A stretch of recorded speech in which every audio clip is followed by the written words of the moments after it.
Bonjour à toutes, bonjour à tous. Je suis très heureux de vous retrouver sur l'écran de la télévision parlementaire. Merci de nous rejoindre dans l'émission Pour ou Contre.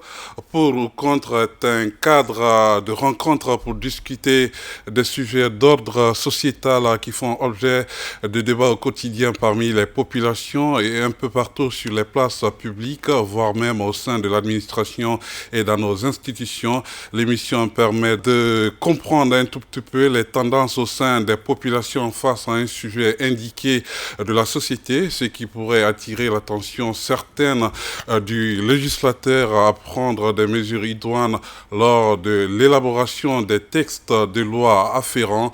Dans ce tout premier numéro, nous parlerons de la polygamie, un sujet qui fait couler de l'encre et de salive dans plusieurs milieux de vie.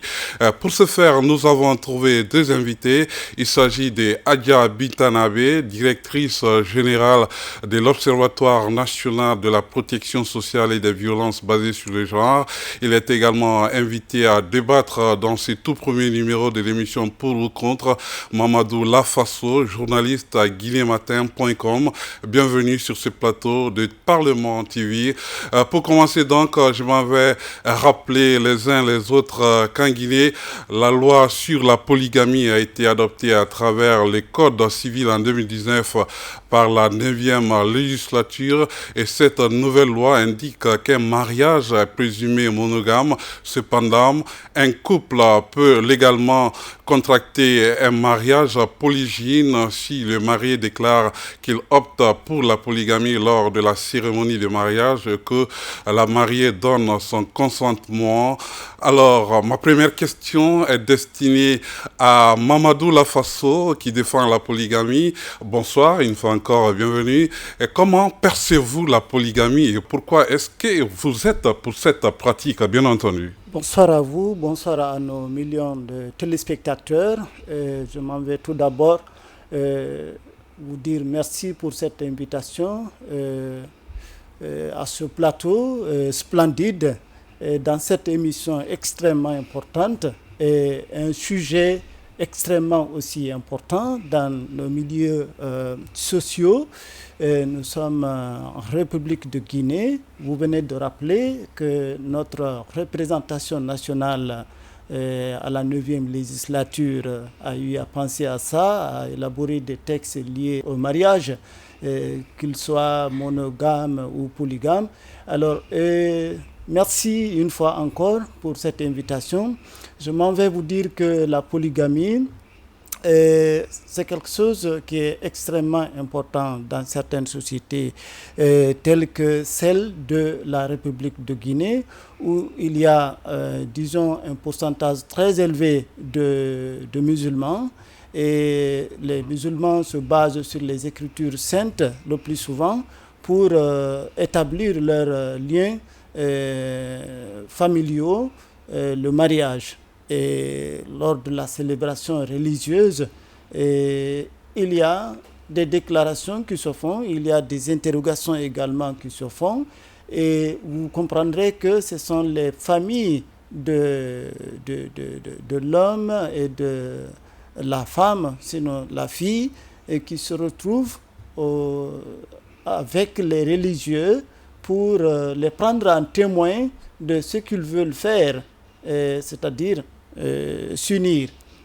Alors, mais bien avant, selon ce que le peu qu'on sait du mariage, et le Coran, si on va sur cette base, le Coran dit Fankihu ma tabalakum aw ma malakat aymanukum wa in khiftum alla ta'dilu fawahidun. Qu'est-ce que cela veut dire? Le Coran dit épousez ceux dont vous êtes sûr. L'éducation, la religion, le comportement. Si vous êtes sûr de leur comportement, de leur éducation, de leur religion, ça vous convient ce qu'ils font, épousez-les à cause de ces aspects. Maintenant, là, ça ne se passe plus. Il y avait ce qu'on appelle l'esclavage. Les gens et prenaient les uns les autres comme des esclaves. Vous voyez, ceci nous appartiennent. Et parmi eux, il y a des femmes, il y a des filles. Et donc, on dit aux hommes de prendre ces femmes-là, ces femmes esclaves. Si vous ne parvenez pas à avoir celles qui ne le sont pas, épousez vos esclaves. À défaut quoi? À défaut, c'est de gêner. Et si vous épousez une, vous pensez que vous pouvez gérer 2, 3, 4, faites 2, 3, 4 femmes. Épousez 3, 4 femmes. Si vous savez que vous pouvez être équitable, entre ces 4 femmes. 4 femmes. Mais il y a une condition. On dit wa in khiftum, si vous avez peur, Allah ta'dilu, ou que vous ne pouvez pas être équitable, épousez une. Pour ne pas créer de problèmes. Bon, là, ça dépendra de celui-là qui se sentira capable d'être équitable entre ses épouses. Ce n'est pas parce que tu veux. Ça, c'est la religion qui le dit. Ce sont les Écritures qui le disent. Voilà. Si vous savez que vous pouvez être équitable entre les épouses, rien ne vous empêche, vous pouvez le faire. Mais si vous doutez, limitez-vous à une seule. Ça, ce sont les Écritures saintes qui le disent. Mais les réalités sur le terrain peuvent être tout autres. Et vous comprendrez que quand quelqu'un, par exemple, ce sont des réalités sur le terrain, quand quelqu'un épouse une femme et qu'ils font 2, 3 ans, 4 ans, des murmures commencent, des tensions commencent à monter par-ci, par-là, même si ce n'est pas entre les deux tout d'abord, ça peut venir de partout. Les tensions, les conseils et même des révoltes qui vont pousser soit la femme à quitter, soit l'homme à divorcer, c'est-à-dire à répudier la femme, ou bien en tout cas à choisir une autre et envoyer. Vous voyez, ce qui peut amener à ce qu'on décide quelquefois à prendre une deuxième épouse, une troisième épouse, c'est un des facteurs. Le fait de n'avoir pas d'enfants, vous savez, c'est extrêmement important dans nos sociétés. Ça pousse l'homme à soit répudier pour envoyer une autre, ou bien prendre une deuxième, envoyer, et ça fait 2, et désormais, l'autre est là, elle n'a pas fait d'enfant, et on envoie une deuxième, ainsi de suite, jusqu'à la 4e. Ça peut ne pas être seulement le seul facteur, ça peut être par plaisir, ça peut être certaines contraintes familiales, ça peut être des décisions de certaines familles, vu ce qui se passe au sein de votre famille. Quelqu'un d'autre ou une famille peut décider de vous envoyer, si vous acceptez, leur fille. Ce n'est pas parce que vous le vouliez à l'avance, mais vu que c'est une famille noble que vous respectez, qui vous a proposé sa fille avec des raisons bien justifiées, que vous ne pouvez pas contourner, et vous vous en réjouissez même qu'ils évoquent certains cas pour justifier leur volonté, leur engagement, leur souhait de donner leur fille à vous. Et donc tous ces facteurs-là entrent dans le cadre de la polygamie. Merci beaucoup en tout cas pour la réponse à cette première question. Vous invoquez donc des raisons religieuses, mais aussi des contraintes familiales ou quelques réalités autres sur le terrain. Je m'en vais maintenant me tourner vers Adja Bintanavé. Dites-nous pourquoi vous ne voulez pas de cette pratique dans notre pays, par exemple. Merci beaucoup et merci une fois encore de me donner l'opportunité dans ce studio pour m'exprimer sur un sujet sociétal qu'est la polygamie. Et vous savez, la religion musulmane est venue juste pour régulariser certaines choses, pour réglementer, si je peux me le permettre. Avant, chacun faisait ce qu'il voulait. Il y en a qui pouvaient, par leur pouvoir, par leur relation de pouvoir, aller prendre jusqu'au nombre voulu. peu importe le nombre, ils pouvaient prendre. C'est-à-dire que chacun Le pouvoir, épousait les au-delà des relations 4 de femmes. pouvoir. Non, ils pouvaient aller ramasser même. Vous êtes roi, vous êtes chef guerrier, vous êtes ci, vous êtes là, vous êtes craint. Vous pouvez prendre, arracher les filles des gens, vous les prenez. Il y en a même, c'est les femmes légalement qui sont avec leur mari. Vous venez, vous les ramassez, vous les amenez, parce que vous avez le pouvoir. Et la force. Avec la force, vous prenez les gens, vous les amenez, vous les transformez en captifs et puis vous les épousez, vous faites d'elles ce que vous voulez en fonction du pouvoir que vous avez. Il y a beaucoup de choses de ce genre qui se sont passées. Et c'est en cela que la religion est venue pour réglementer. Et c'est ce qui s'est passé. Si nous partons dans ce sens-là, la religion musulmane dit bien que la polygamie, si vous voulez le faire, celui qui veut faire la polygamie, il y a des conditions. La première condition, si vous êtes mature, c'est-à-dire la fille et le garçon qui veut l'épouser, s'ils sont matures. Deuxième chose, s'ils s'aiment, parce qu'il ne faut pas imposer. La religion, c'est ce que ça dit. Ensuite, si tu peux supporter la femme avec tout ce qu'il y a comme prise en charge, c'est ce qui est dit. Mais aussi voir là où tu dois te marier, homme ou femme. On dit aux hommes de se marier dans une famille respectable, religieuse, qui a un bon comportement, où les enfants sont bien élevés.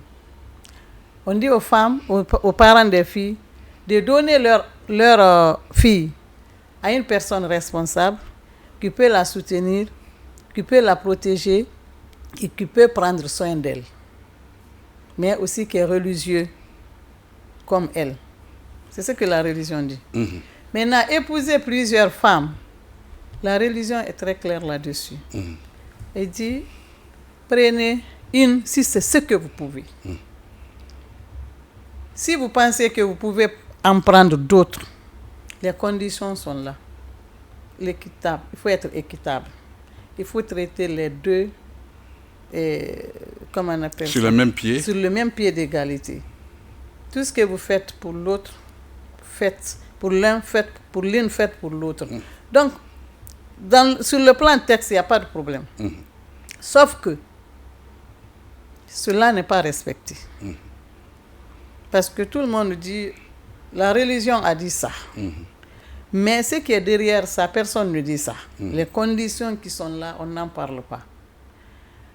Alors, si on ne remplit pas ces conditions, il ne faut pas faire la polygamie. Sur le plan religieux, il y a la mauvaise interprétation des textes religieux. Que ce soit la Bible, que ce soit le Coran. Parce que si vous prenez la Bible, il y en a qui vont se marier à l'église, qui promettent de se limiter à ça seulement.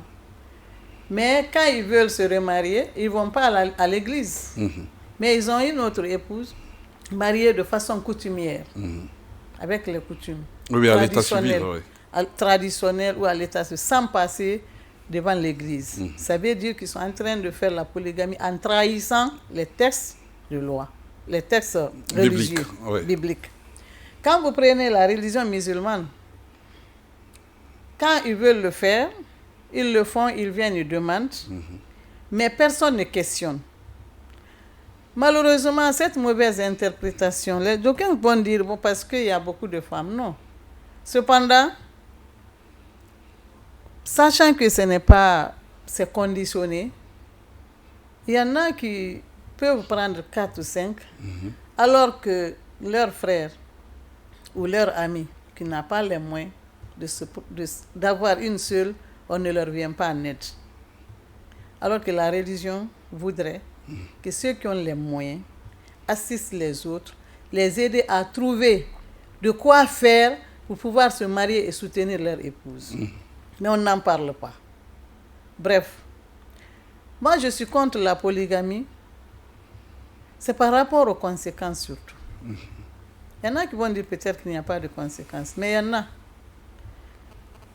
Vu que c'est un comportement social, vu que c'est un engagement personnel, je ne dirais à personne de faire la polygamie ou de ne pas faire. Je vais partir des personnes qui ont initié la révision du Code civil guinéen. Depuis 58, disons 58, le premier Code civil, il a été dit que la polygamie est interdite en Guinée. Mais cela n'a pas empêché les gens de se marier. Parce que les coutumes, les traditions et autres sont là encore, qui nous incombent encore, qui sont là. Donc, le changement de comportement social évolue à pas millimétrique. À pas millimétrique. Ça ne change pas d'intérêt. On va toujours dire nos anciens ont fait ça. Nos ancêtres ont fait ça. Nos ancêtres ont voulu ça. Mais les périodes diffèrent. Au moment où nos ancêtres faisaient, quelles étaient les conditions? À quelles conditions ils le faisaient? Et quel était leur comportement vis-à-vis de leurs épouses? Et aujourd'hui, parce que les choses évoluent, aujourd'hui, qu'en est-il de la situation? Donc quand vous regardez tout ça, moi je me dis, la polygamie, vu ses conséquences, mieux vaut ne pas le faire. Et en le faisant, pour ceux-là qui veulent le faire, ils n'ont qu'à regarder toutes les conditions qu'il faut. S'ils arrivent à respecter ces conditions, c'est bon. Ça, c'est une deuxième chose. Quand vous regardez les familles polygames, qu'on le dise ou pas, il y a une dislocation de la famille. Même s'ils sont ensemble, vous pensez, mais idéologiquement, ils sont différents. Une femme qui a ses enfants et l'autre a ses enfants, pour un même mari, ils n'ont jamais la même idéologie. Et quand c'est comme ça, c'est une dislocation de la famille. Il y a beaucoup de concessions qui sont vendues à Conakry aussi, c'est parce que c'est des familles polygames, les enfants ne sont jamais entendus. Vu le comportement du papa envers leur maman, ou vu le comportement des mamans même entre elles concernant le mari, donc ça amène beaucoup de choses. Et ce qui fait que moi, je suis contre. Je n'empêche personne de le faire, mais moi, personnellement, je suis contre. Et quand vous remarquez, généralement, les femmes qui viennent dans la polygamie trouvent toujours que le monsieur a déjà franchi la partie difficile de sa vie avec sa première épouse. C'est quand seulement les moyens sont là que les deuxième, troisième, quatrième viennent. Et là, pour créer des problèmes à celle qui a déjà vécu des moments difficiles avec le mari. L'autre côté, une femme qui vient qui n'a pas fait d'enfant. Elle n'a pas fait d'enfant, ce n'est pas de sa faute. Peut-être il y a une incompatibilité. Donc elle est condamnée à jamais de ne pas faire d'enfant parce qu'on l'empêche de divorcer ou d'aller se remarier ailleurs. Elle n'a pas fait d'enfant. Cependant, l'homme une question d'incompatibilité. Voilà, d'incompatibilité. Et ça, incompatibilité, ce n'est pas forcément lié à la femme. Ça peut être que les deux n'ont pas les mêmes, ne sont pas compatibles pour faire des enfants. Alors, s'ils font des examens, ça peut aller. Mais vous verrez qu'il y a des femmes qui sont condamnées à jamais à ne pas faire d'enfants, alors qu'ils pouvaient le faire si elles étaient avec d'autres personnes.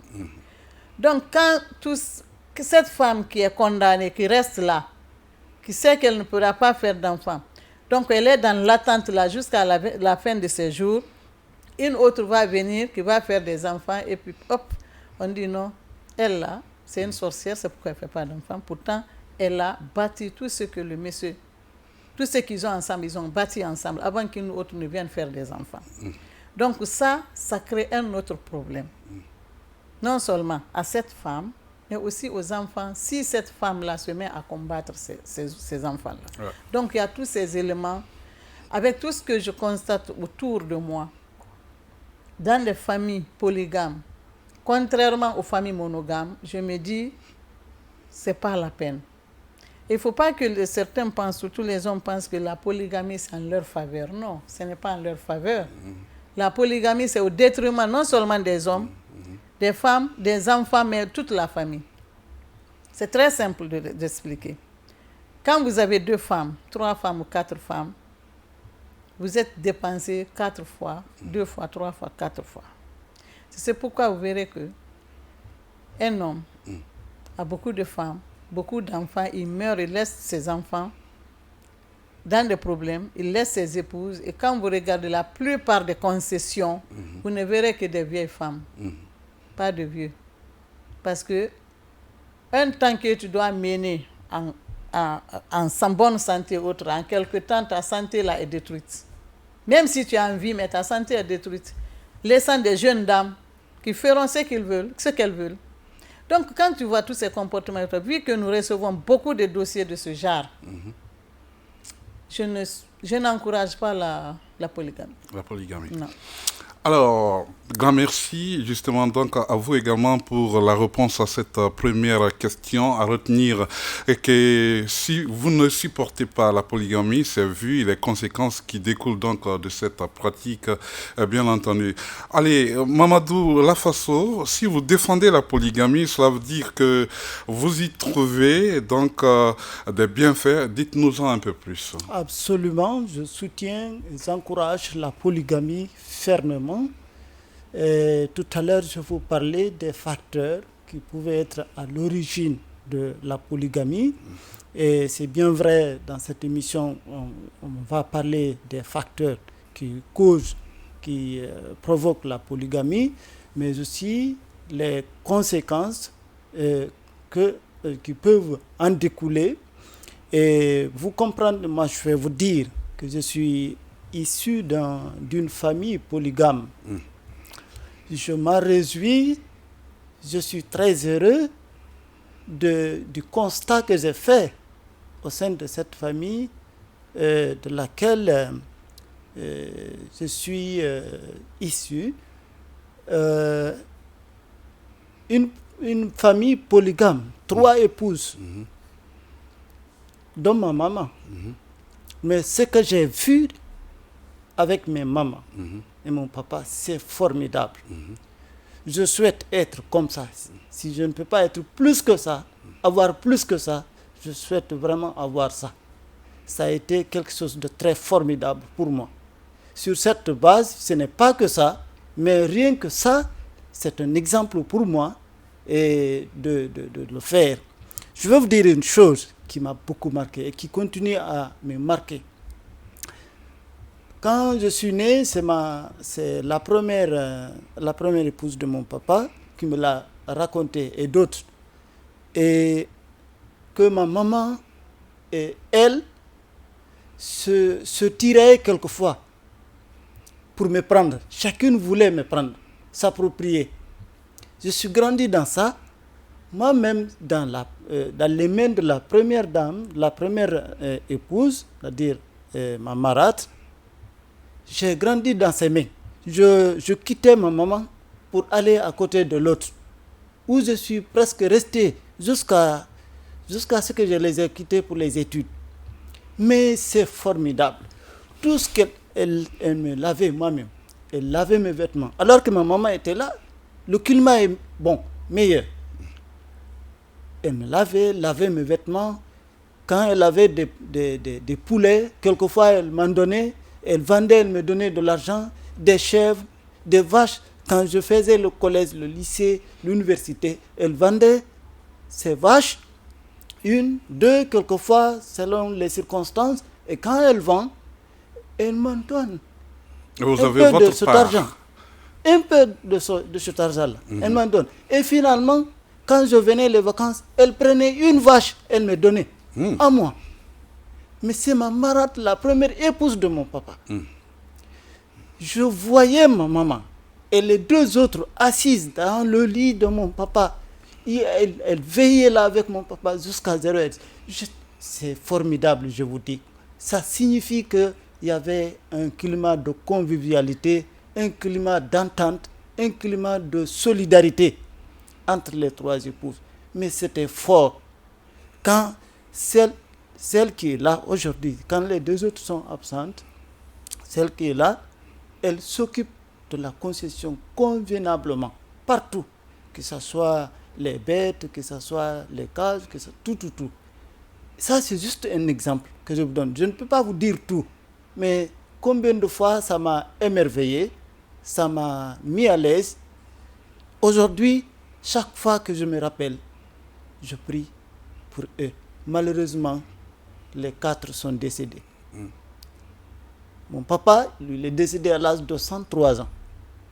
Le dernier des épouses, les premières, et enfin lui.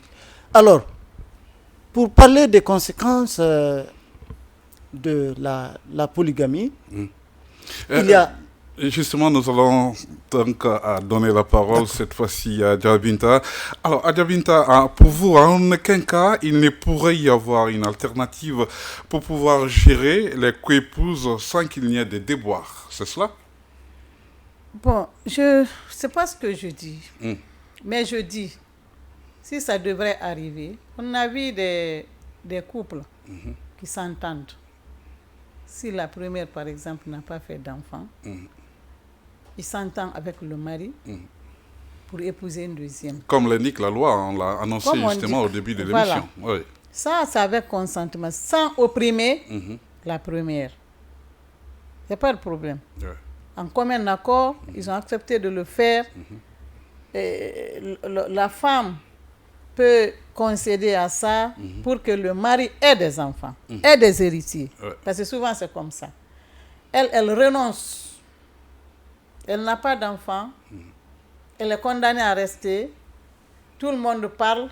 Et quelquefois, elle dit, ce que tu vas faire, accepte d'épouser une autre femme pour qu'on ait des enfants. Ça arrive. Et quand la première, quand la deuxième fait des enfants, généralement, cette première prend. Il y a des familles comme ça. Mais il y en a combien? Parce que quand on parle, il ne faut pas personnaliser, il ne faut pas amener la chose à son seul niveau. Ouais. Il faut voir dans la société, il y en a combien de tels.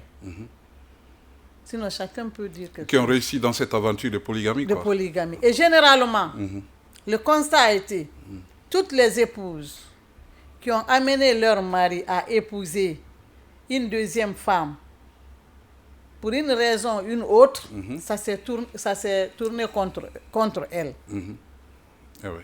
C'est comme ça. On récompense le bien par le mal. Maintenant, parce que sachez que la question de polygamie, là, le résumé que j'en ai fait, c'est une question d'intérêt. Ok. Purement d'intérêt. Pour le mari, il profite à chaque fois qu'il veut satisfaire ses besoins. Il a une femme à côté qui peut... Si l'une est malade, ou en déplacement, parce que ça en régime, quoi. Ouais.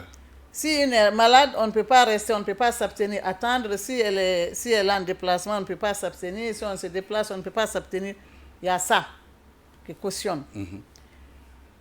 Et quand vous prenez dans ce sens-là, vous vous rendrez compte que c'est une question d'intérêt personnel.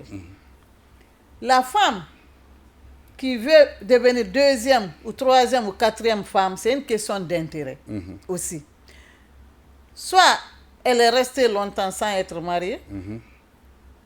Pourtant, mais il est en train de faire un choix pour que ça soit une personne qui a déjà les moyens pour l'épouser. Ouais.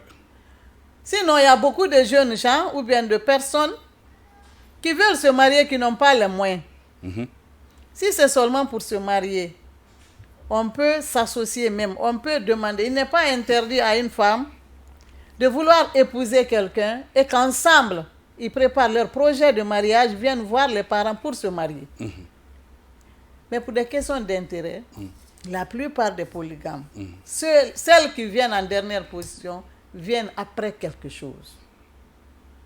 Et quand ça ne va pas, ils sont les premières à partir. Ça, c'est un constat, malheureusement, très amer. Quand vous dites aux femmes de ne pas aller en polygamie, dites oui, parce que toi, tu es mariée. Moi aussi, je veux être mariée. Pourquoi? Parce que dans notre société, on prend le mariage comme étant un privilège. Un dernier rempart, justement, non, pas pour quitter... ça. C'est-à-dire, comment on appelle ça? Une valeur sociale. Quand tu n'es pas marié, on n'a pas de considération. Ça, c'est que ce soit un homme, que ce soit une femme. Oui. Un homme peut être là, il est sage, il est bien, mais il n'a pas les moyens de se marier. Quelqu'un d'autre vient, qui est un bandit, un buveur et autre, mais comme il a les moyens, on lui donne facilement la femme. Et même si lui ne répond pas correctement les valeurs sociales, on s'en fout. Ce qu'on cherche là, c'est l'intérêt. Les parents sont capables de donner leur fille à une personne qui a les moyens, même si elle n'est pas crédible, même s'il n'est pas digne. Mais on lui donne la femme, laissant une personne qui n'a pas les moyens. Pour dire qu'il y a une question d'intérêt. Pourtant qui incarne les valeurs sociétales. Ouais. Donc, vous voyez tous ces éléments-là. Maintenant, toi, tu vas penser que c'est toi qui...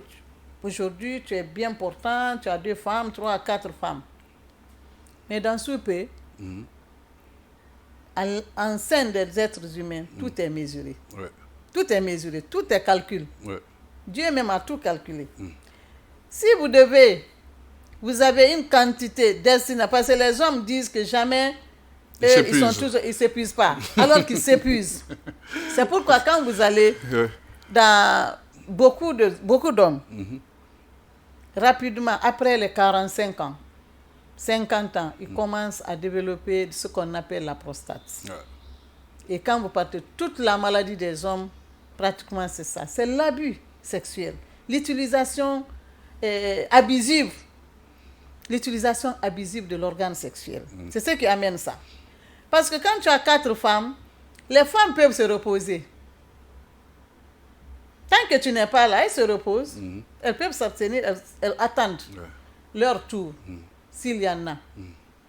Mais l'homme, ne pouvant pas le faire, va vite s'épuiser.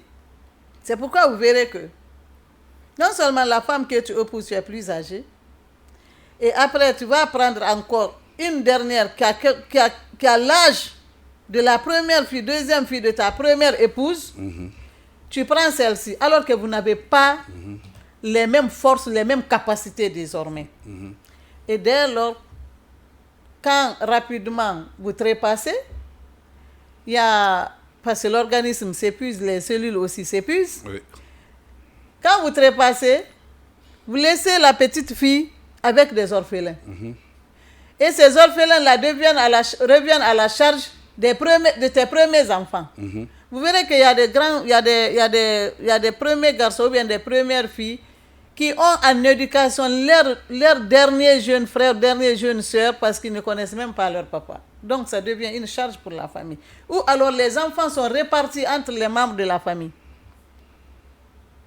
Alors, il y a tous ces éléments-là qui sont... Donc quand moi je pense à tout ça, il y a un vieux quand même dans un village de Fouta qui nous a enseigné. Quand on est venu les former sur la planification familiale, on te dit non, attendez, vous me parlez de planification familiale. Je pense que c'est les jeunes d'aujourd'hui qui ne savent pas faire la planification. Nous, on connaît le faire. Il dit, je me suis marié à 22 ans, ma femme avait 18 ans, on a fait 11 enfants, tous nos enfants ont grandi, mais les 11 enfants-là, il y a 3 ans entre tous ces enfants-là. Je suis maître coranique, je ne suis jamais sorti de mon village, sauf quand je devais aller à la Mecque, mais mes enfants-là ont grandi, ils sont à travers le monde, et c'est eux qui ont construit ici. Là, c'est-à-dire épouser 2, 3 femmes, c'est pervers. Mais quand vous avez une femme, il faut la soutenir bien, l'aider dans ses travaux, lui donner de l'amour. Tout amour n'est pas relation sexuelle. Et quand vous avez beaucoup de femmes, vous êtes contraints. Vous êtes contraints. Et à plus vous faites des rapports sexuels, plus vous fatiguez, plus vous mettez vos épouses dans des difficultés. Du coup, ça va créer de l'adultère. Non, la haine, l'adultère, ça va intervenir. L'infidélité va s'installer. Et tu n'es pas sûr que tous les enfants de ces 4 épouses-là sont tes enfants. C'est un vieux qui nous l'a dit. Alors... Donc, vous voyez, quand moi je mets tout ça avec toutes les expériences que j'ai vues et que j'ai entendues dans mes sessions de formation des adultes à l'intérieur comme à Conakry, le résumé pour moi, la polygamie, non. Et j'interdis à tous mes garçons. Hors de question. Mes garçons. De s'y aventurer. Non. Le vieux nous a dit quelque chose. Si vous ne vous entendez pas avec une femme, au lieu de l'opprimer, mieux vaut divorcer, prendre une autre. Mais ne cherche pas une femme pour faire du mal à une autre. Mamadou Lafasso, également invité dans cette émission pour discuter de ce tout premier numéro de l'émission Pour ou Contre sur Parlement TV. Vous avez donc écouté le dire de Adjabinta. Qu'est-ce que vous en dites un peu plus? Est-ce que vous partagez justement son argumentaire? Non, absolument pas du tout, pas totalement. Je comprends les réalités qu'elle évoque, et c'est quelque chose de très connu dans nos sociétés, mais soyez certains que les réalités ne sont pas les mêmes partout. Ça diffère selon les sociétés, selon les milieux sociaux, selon les personnes. Parce que vous savez que les moyens diffèrent.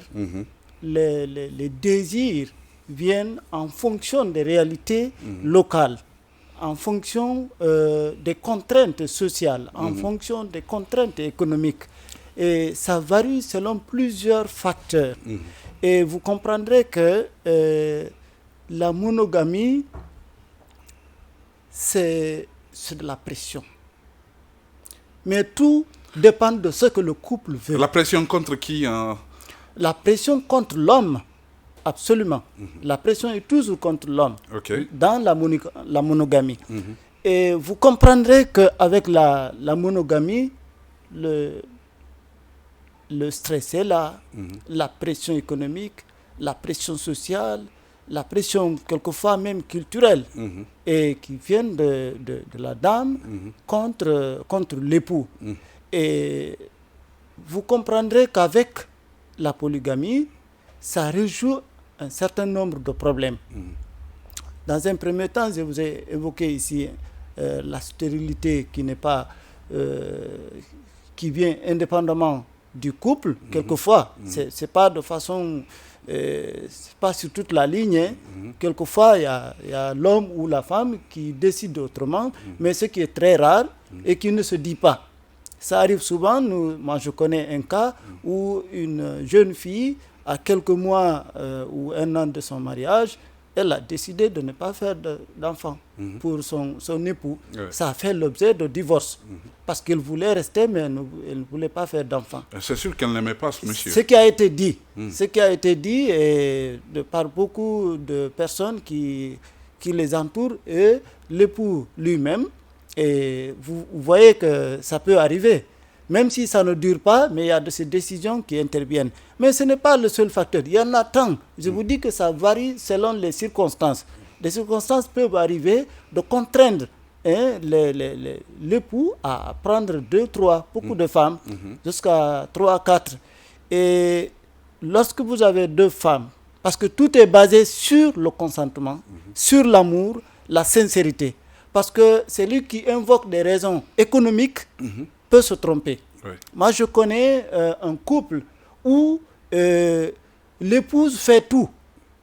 C'est tout l'inverse. C'est tout le contraire de ce qu'on dit, de ce qu'on impose comme principe, que ce soit sur le plan religieux, sur le plan législatif et tout.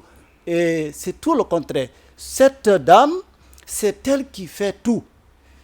S'occuper des enfants, que ce soit la nourriture, le vêtement, l'habillement, le logement, tout ce qu'il y a à faire. En termes de besoins fondamentaux. En termes de besoins fondamentaux, qui est la charge de l'homme, c'est la dame qui le fait. Je vais vous dire quelque chose qui est très surprenant. Cette dame, malgré tout cela, elle se permet d'économiser jusqu'à avoir un peu de moins, acheter de la marchandise, donner à son époux. Son époux est un fumeur. Elle lui dit... Quelqu'un de la vie facile, on va dire. Oui, je vais vous dire juste ce qui s'est passé. Vous voyez, je vous ai expliqué que c'est la dame qui fait tout. C'est elle, tout ce qui revient à l'homme comme charge, c'est elle qui fait. Son époux est là, tranquille. Mais il n'y a pas de problème, il n'y a pas de bruit, il n'y a aucun problème. Malgré tout ça, elle économise jusqu'à pouvoir acheter de la marchandise et donner à son époux. Elle lui dit, débrouille-toi avec ça. Comme ça, tu vas avoir le prix de la cigarette ici. Mais je vous dis, même ça, il n'a pas réussi à le faire. Vous savez ce qu'il a fait? Non.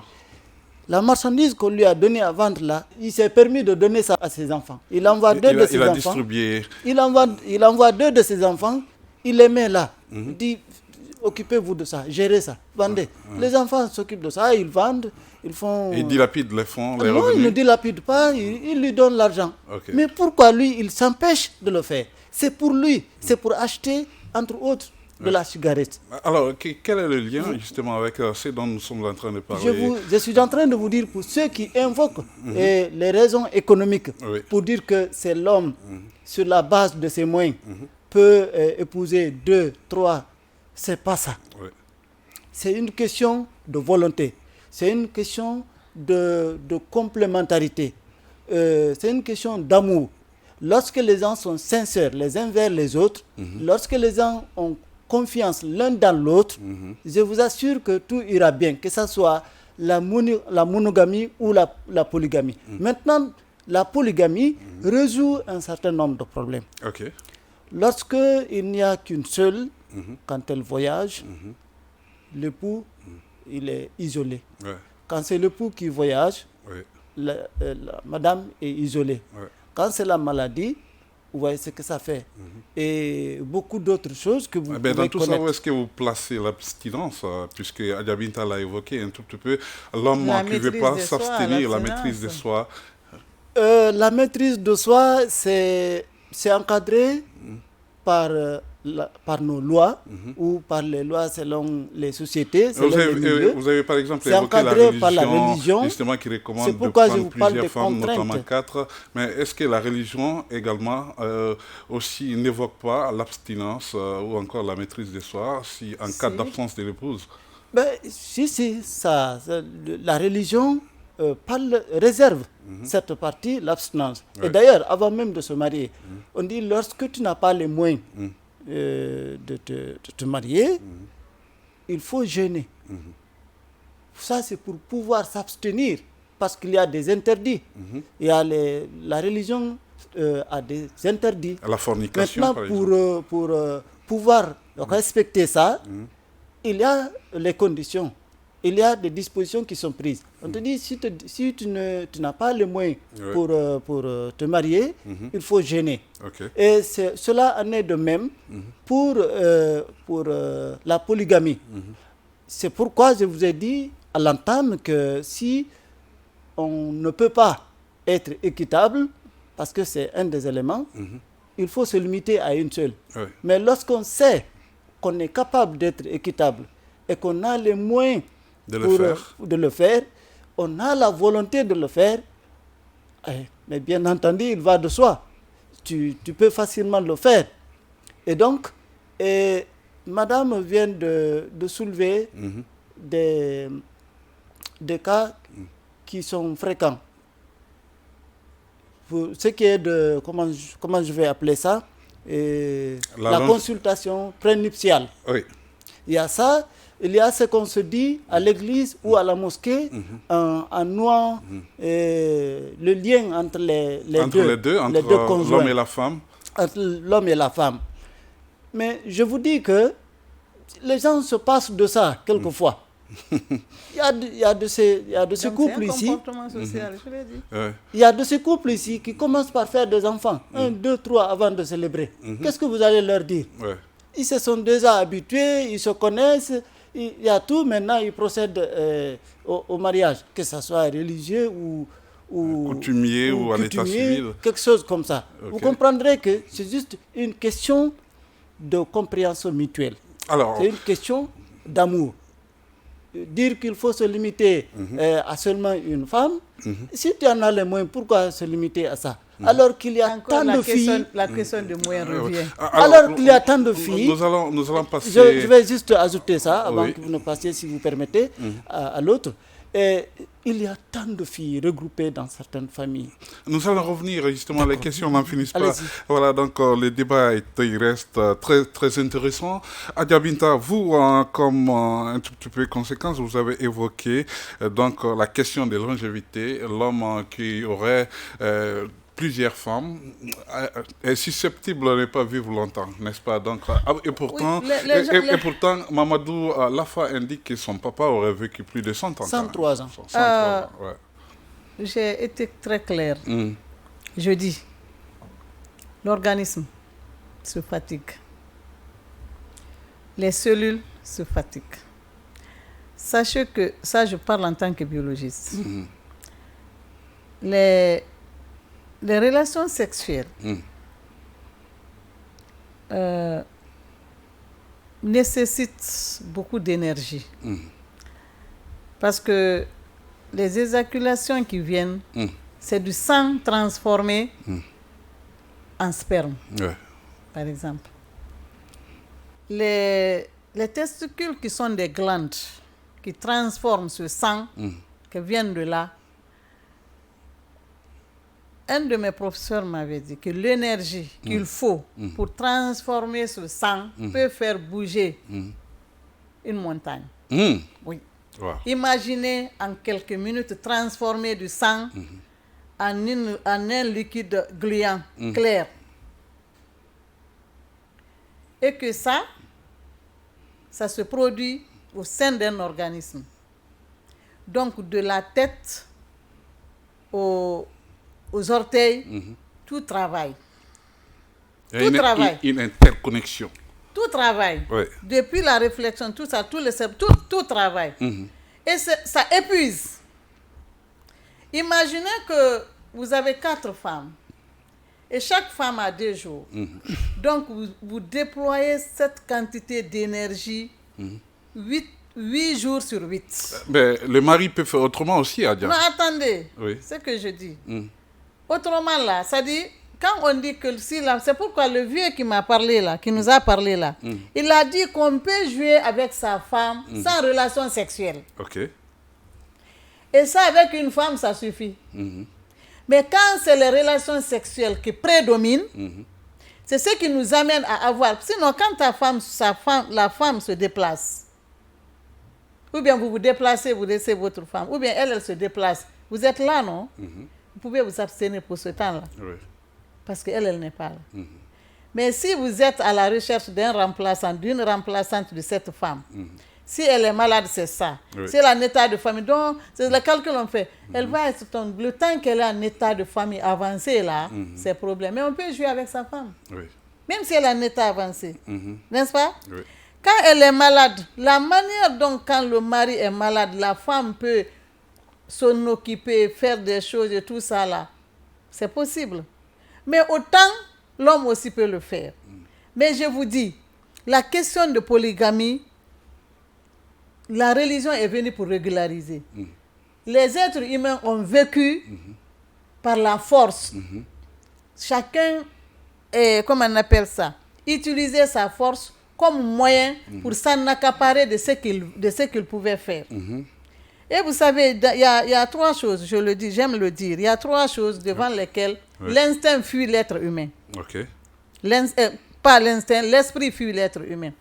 Devant la faim, c'est l'ego qui s'insère, c'est l'égocentrisme, on veut ramener tout à soi. L'égocentrisme est là. Donc, devant la faim, on n'est pas maître de soi. Parce que quand on a faim là, quand quelque chose, la nourriture tombe ici, parmi nous 3, on voudra se botter pour prendre. C'est le plus fort. C'est le plus fort qui va avoir. Qui va remporter. C'est comme ça, comme pour les jolies femmes, les trucs dans la nature, c'est comme ça. D'accord. Devant le sexe, l'esprit nous fuit. L'esprit nous fuit. Quand bien même les hommes peuvent avoir beaucoup d'autres femmes, mais devant, quand ça leur arrive à l'idée là, il y en a qui n'occultent même pas leur propre maman. Ça arrive. Oh. Les mamans, les filles, les petites sœurs et tout ça, là, les filles en éducation, ça arrive. On reçoit ces cas comme ça. Là. Ouais. Mais aussi devant la mort. Quand ça fait ici, tout de suite, pan, chacun se cherche. L'esprit n'est pas là. D'accord. Qu'est-ce que je veux dire? Je veux dire que on a fait toutes ces lois religieuses, positives, coutumiers. On a fait tout ça là. Pourquoi? Pour gérer l'être humain que nous sommes. Parce que nous sommes insatiables. On est des animaux. Oui. C'est l'esprit qui vient nous séparer. Mais c'est dans un moment calme qu'on utilise l'esprit. Mais quand on a envie de quelque chose, on oublie l'esprit, on ne se contrôle plus. C'est pourquoi les lois sont là pour nous cadrer. Et c'est dans ce cadre, justement, la religion musulmane aussi, en tant que loi religieuse, est venue pour cadrer les êtres humains. J'ai commencé par dire que c'est un comportement social. C'est un engagement personnel. Avec une recommandation d'épouser 4 femmes, et je vais parler par exemple de la religion, est-ce que vous ne trouvez pas que c'est une brèche ouverte pour pouvoir donner l'occasion aux hommes donc, de satisfaire un tout petit peu leur libido? Il y en a, vous savez, il y en a que... Il y en avait qui avaient plus de 20, 30, 40 personnes, 40 femmes. Bien avant la religion. Bien avant la religion. Oui. La religion est venue, la religion a dit une femme. Une femme. Oui. Il y a eu des questionnements. Une femme, on avait tel nombre. Alors, si vous pouvez, en ajouter une. Si vous pouvez. Les conditions, il y a condition qui est là. D'accord. Mais si vous pouvez le faire, faites-le. Si vous ne pouvez pas, ne le faites pas. Parce que si vous le faites, voilà ce qui vous attend. Tout est clair. La façon, justement, donc, bien que la religion ait été claire, mais certains continuent donc à s'entêter et à prendre des épouses, même s'ils n'ont pas les moyens, justement, pour pouvoir les gérer. Oui, on parle de religion ici parce que dans notre pays, les religions sont là, chrétiennes, musulmanes, qui dominent. La religion musulmane a le plus grand pourcentage, c'est pourquoi on parle souvent, on fait recours à ça, parce que cela constitue la base pour beaucoup de communautés de chez nous pour faire le mariage. Alors, cette affaire du mariage, je vous dis que ça varie selon les milieux sociaux.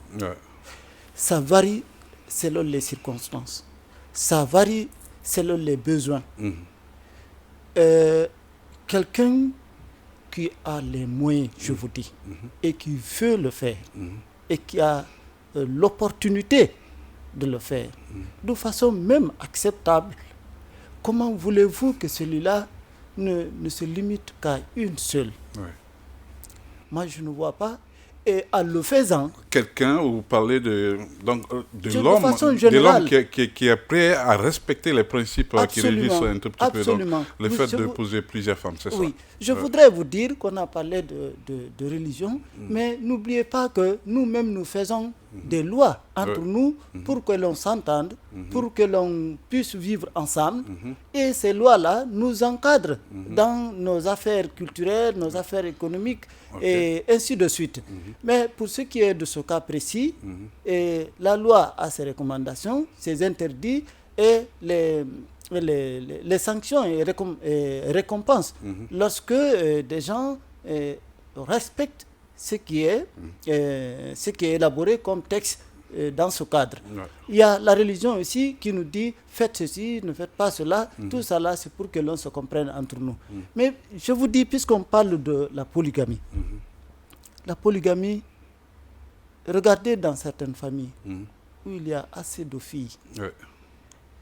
La maman qui a 5 filles à l'âge d'être mariée, mais vous pensez que la maman est tranquille en les voyant comme ça, sans qu'elles ne soient chez leur mari? Ça veut dire qu'elle est prête à bondir sur la première occasion. Mais c'est le souhait le plus ardent, même si elles seront dans des familles en couple monogame ou polygame. De toutes les façons, leur maman souhaiterait qu'elles soient épousées, qu'elles soient dans des familles où elles seront à l'aise, que ce soit en polygamie ou en monogamie. Beaucoup de filles. Est-ce que je ne connais pas quelles sont les statistiques pour ce qui est des hommes et des femmes en Guinée. Femmes célibataires. Mais ce que je vois dehors me montre qu'il y a plus de femmes non mariées que d'hommes. Ou bien que ce soit non marié ou non, moi je me dis qu'à force de voir beaucoup plus de femmes que d'hommes, il y a une nécessité que cette polygamie soit encadrée, que des conditions soient créées, surtout que les lois et les religions prévoient ça, donc d'aider à ce que celles qui ne sont pas épousées puissent être épousées dans de bonnes conditions, faire des sensibilisations pour que les hommes et les femmes comprennent que c'est quelque chose de très important dans nos communautés. Et donc, vous comprendrez, lorsque vous vous rendez dans certaines familles polygames, où il y a 2 femmes, 3 femmes qui ont fait des enfants, par exemple, puisque c'est de ça il s'agit, et en grande partie, cette affaire d'enfants. Et au sein de cette famille, où il y a une compréhension mutuelle, il y a l'entraide mutuelle. Vous voyez combien de fois c'est beau? Ça réduit le nombre de célibataires, ça renforce les liens familiaux, parentaux, les liens sociaux, et ça crée même d'autres avantages dans le cadre économique, parce que moi, je connais certaines familles où ceux qui sont beaucoup plus positionnés sont en train d'aider ceux qui ne le sont pas. Donc, il y a cette entraide mutuelle qui caractérise les familles polygames. Et madame est en train d'évoquer le cas toujours de relations intimes, mais il n'y a pas que ça au sein d'un couple. Il n'y a pas que ça. Sauf que c'est un élément qu'on n'oublie pas. C'est quand même un élément essentiel, peut-être même les fondements du mariage, pour pouvoir pacifier cet acte, voilà, pour ne pas que ça se passe de façon sauvage, un petit peu comme c'était pratiqué auparavant. Madame l'a évoqué aussi. Et donc, peut-être la religion est venue pour régulariser un tout petit peu. On ne l'occulte pas, mais si tel était le facteur dominant, beaucoup ne se seraient pas mariés. Vous comprenez? Parce que y a de ces hommes qui n'arrivent pas, même très jeunes, à pouvoir satisfaire. Mais ce n'est pas ce cas-là qui arrive souvent au sein de certaines familles, jusqu'à ce qu'il y ait divorce.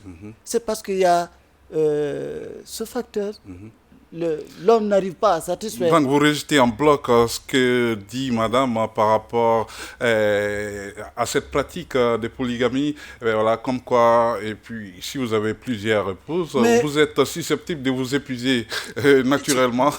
S'il vous plaît, lorsqu'on parle surtout de cette relation intime, mais pourquoi deux épouses, trois épouses s'entendent avec leur époux et entre elles-mêmes, elles s'entendent et elles sont là, il n'y a pas de bruit. Et même s'il y a de bruit, elles acceptent, ou ils acceptent tous et ils gèrent à l'interne.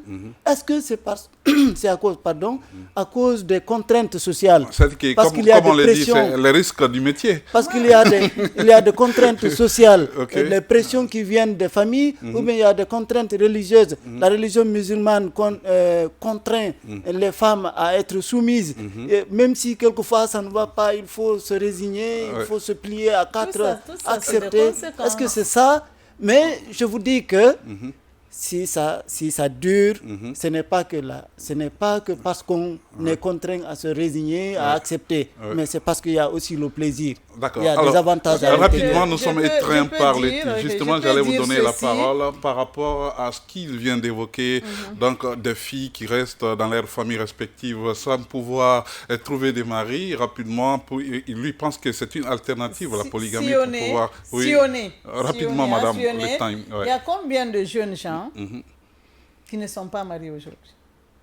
Et que toutes les mamans ou tous les papas préfèrent ce monsieur qui a réussi, qui a les moyens, ils veulent que leur fille aille là-bas. Alors que ce monsieur, cet autre jeune, qui est pieux, qui est ci, qui est ça, mais qui n'a pas encore les moyens, pourquoi ne pas aider? Quand vous faites la proportion, en parlant de ça, moi je dirais non. Il y a combien de jeunes ou bien de messieurs qui sont bien, qui ont l'âge de se marier, qui ne sont pas mariés parce que tout simplement ils n'ont pas de maison, ils n'ont pas de voiture, ils n'ont pas d'argent, ils n'ont pas ci, ils n'ont pas ça. C'est beaucoup. Et ça, c'est l'exigence de la gente féminine. Est-ce que vous comprenez? C'est pourquoi je dis, c'est un comportement social. La question de toutes les pratiques que nous voyons qui sont sociétales, c'est parce que nous sommes tous dans des boîtes fermées. Dans la socialisation, on a dit, il faut être marié. Il faut que l'homme soit marié. Quand tu n'es pas marié, il y a des avantages. Il y Il y a des paroles, toi tu n'es pas invité là parce que tu n'es pas marié. Quand tu es homme. Mais ça c'était avant, hein, non, madame. Maintenant là, ça se passe. Guinée-Maï, tu veux parler, non. Comment toi tu peux parler dans un cas de... Dans une, comment on appelle, sur une question de couple, tu n'es même pas marié. Ça arrive souvent. Et ça incite les gens à se marier. Le fait qu'on dise, tu as tel âge, tu n'es pas marié, il faut que tu te maries. Avant, nos parents, ils faisaient tout pour épouser les enfants de leurs amis ou leurs garçons. D'accord. Ça arrivait. Donc ça, le débat n'est pas là. Le débat...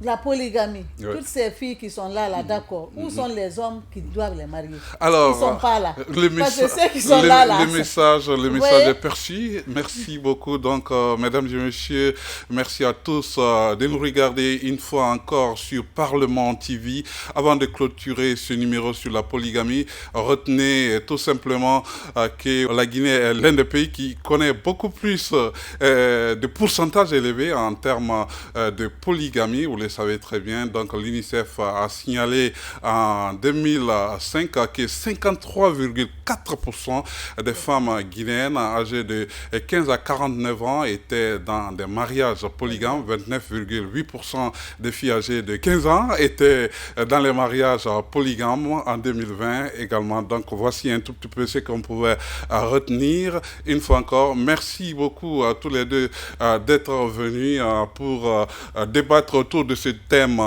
la polygamie, un tout premier numéro d'ailleurs de cette émission Pour ou Contre. Merci beaucoup à vous, Mamadou Lafasso. Je rappelle que vous êtes journaliste à guinéematin.com, également Adja Binta Nabé. Voilà, donc vous êtes aussi directrice générale chargée des violences de l'Observatoire national de la protection sociale et des violences basées sur le genre. Merci beaucoup à tous les deux d'être venus pour donner votre grain de sel à cette émission. Merci une fois encore, mesdames et messieurs. À la prochaine avec de nouveaux invités. Au revoir.